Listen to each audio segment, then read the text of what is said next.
Wait. Good morning, young chemists. Today we're going to be doing the lab, working with the ideal gas law, which Jen has already gone through with you in class.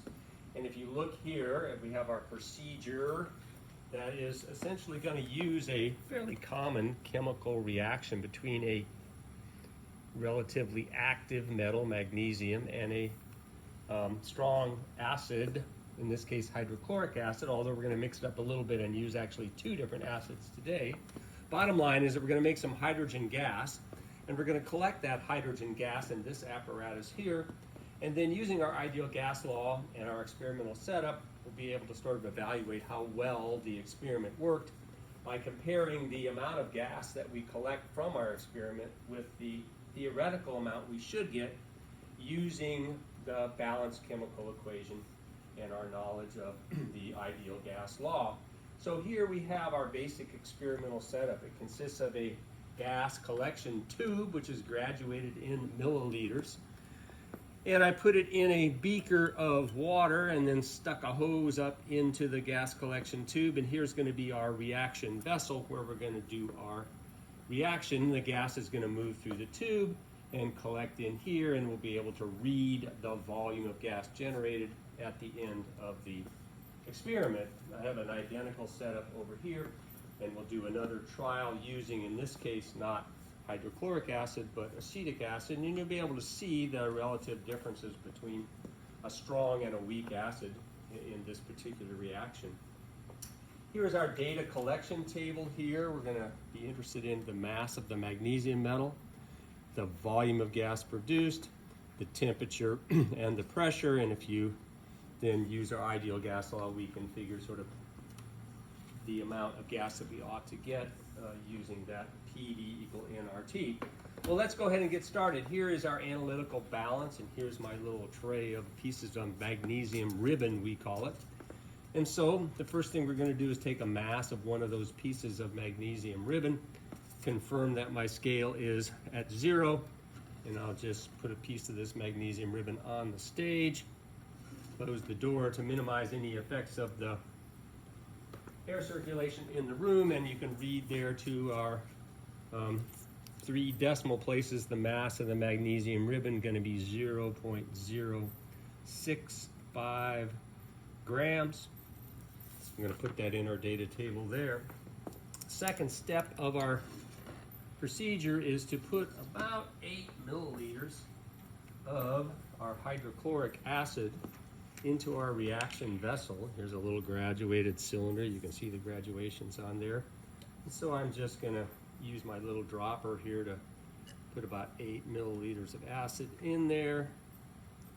The exact amount doesn't really matter because we're going to run this experiment with excess hydrochloric acid. And so as long as we have about 8, we should be fine. It's going to be the magnesium ribbon that's going to determine how much gas we produce. Jen will talk more, I'm sure, about chemical reactions and stoichiometry and limiting reactions and all that stuff when we get to it. So I'm not going to bother to write down the volume of acid I'm using, but I'll just put it in my reaction vessel here. Notice it's just a little flask with a so-called side arm on it that's connecting it to the tube. I think we're all ready to go here. While I'm fooling around, I might as well stick my thermometer into my beaker of water, because ultimately we'll need the temperature of the system when we do this. And so I think we're ready to go. You'll want to watch as I put this piece of ribbon in the acid. It's going to generate gas, and you're going to watch those giant gas bubbles go all the way to the top. We might note right at the start that when I set this thing up, we had about 1 milliliter of air in the top of that tube, and I'm going to write that number down right here. 1 ml air, so that I can subtract that from my gas produced to get a little bit more accurate measurement of how much we make. So here we go. Magnesium ribbon into the flask. Stopper on the flask. The reaction producing that hydrogen gas, you can easily see then those big giant gas bubbles climbing up into the tube. Give it a second maybe to make sure that the reaction is finished. If you look then at our gas collection tube, you can probably just about read the volume. This is not an accurate volume here because the pressure inside of the tube is not the same as the pressure in the room by virtue of the fact that the liquid is standing at a much higher level.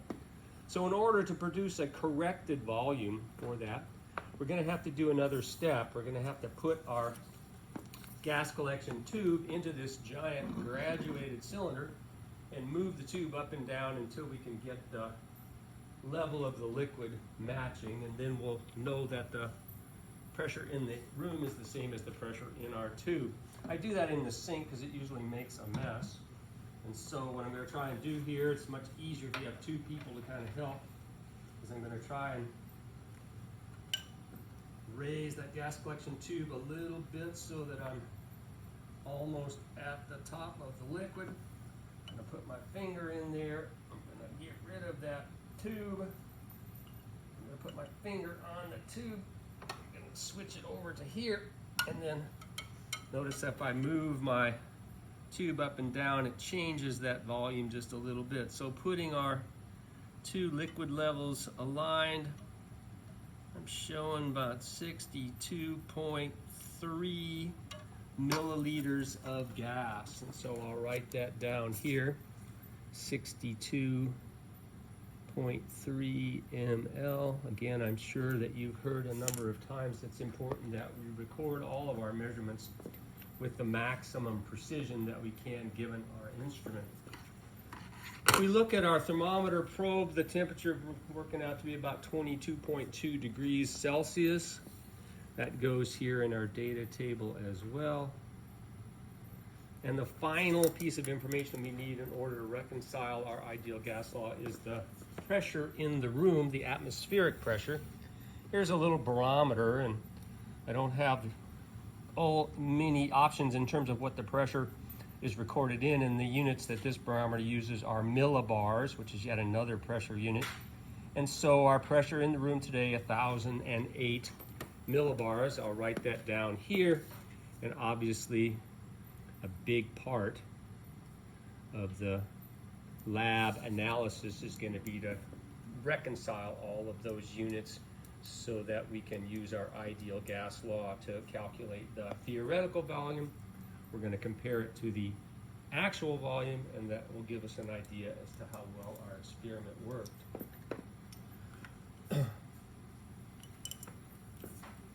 The other thing we thought would be interesting is for you to be able to see the difference between a strong acid, HCl, and a weak acid, acetic acid. So we're going to do another run of our experiment using this weaker acid and sort of see the qualitative difference in terms of the reaction, and we can actually compare whether or not the two produce the correct amount of gas when we do our calculations. Back we go to our scale. Step 1, magnesium ribbon. On the scale we go. Again, 0.061 grams, slightly smaller than the other piece, but it really doesn't matter because we know exactly how much we have. I'll bring this over to our second experimental setup. And I'll do the same thing. I'll put about 8 milliliters of this acetic acid that is equivalent in concentration to the hydrochloric acid. That is to say, it is a 6 molar concentration. Here I'm just using the pipette as a measuring device to get my 8 milliliters. Again, as long as I have enough in there to completely convert the magnesium ribbon into magnesium chloride, I'm good to go. I did a better job on this gas collection tube. I've only got about what looks to be about maybe 0.5 milliliters of air in there, so I'll again write that down here. case we want to make that correction down here where we calculate our hydrogen gas volume based, our actual volume based on that thing. Same deal here. Setup's all good to go. Got the thermometer in there. Magnesium ribbon into the acetic acid. And perhaps right away you know one important difference between the two experiments. The weak acid, even though it is the same concentration, reacts a lot more slowly with the magnesium ribbon.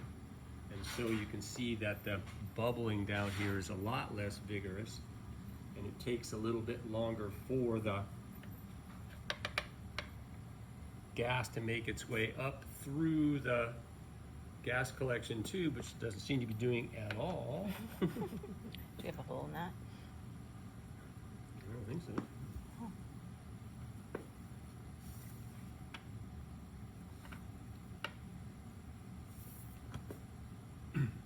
So we do a lot of this in chemistry. We stand around waiting for the reaction to take place. It hasn't happened that slow before, though. That's weird. Okay, got nothing. Huh. Okay, here's some. There's a little bit of bubbles. There it comes. So it's starting to come. Yeah, it's probably having to fill up that whole tube, and so it just reacts a lot slower than the other acid did. And here, though, we're getting the same sort of phenomenon as those bubbles of hydrogen gas go through the tube and collect their thing. And so basically that's the story, because the acetic acid is a weak acid, and then you'll learn more about that probably in the next week or so. Next week. The reaction rate is considerably slower than it is with hydrochloric acid, which is our most common strong laboratory acid. I'm just giving this a little agitation here just to try and get it to react as fully as possible. You can still see the magnesium ribbon in there, so wait and wait and wait and wait, because we want to make sure we completely consume that magnesium.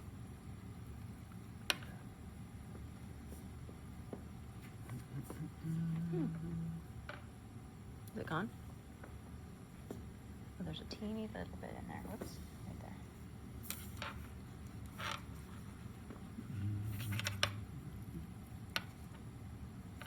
So noting that the magnesium seems to have disappeared, but we want to make sure we realize it's reacted Right. and not just melted or magicked away.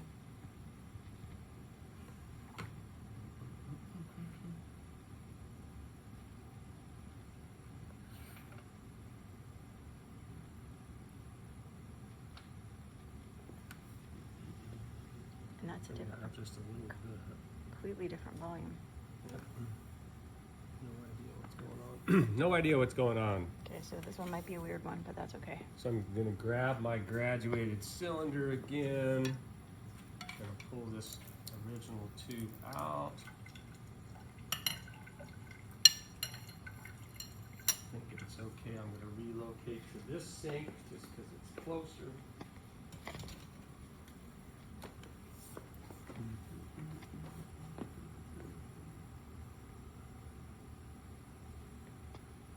Same delicate chemistry dance.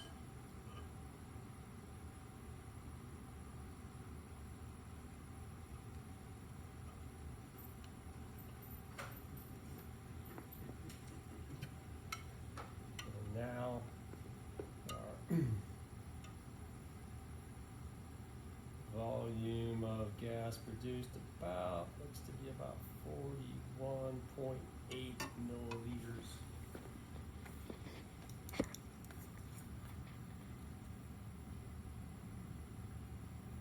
Temperature of the water pretty much the same, looking like 22.2. And our barometric pressure has not changed in the last 10 minutes, and so it's all set at 1,008 millibars, the same for both experiments. So that's the basic experimental setup, and then as you will go through and take all your measurements and convert them into appropriate units. You can, if you want to, make the correction between the measured volume and the starting volume, and you can compare the two results. So good luck with that, and we'll end it right there. Thanks, Scott.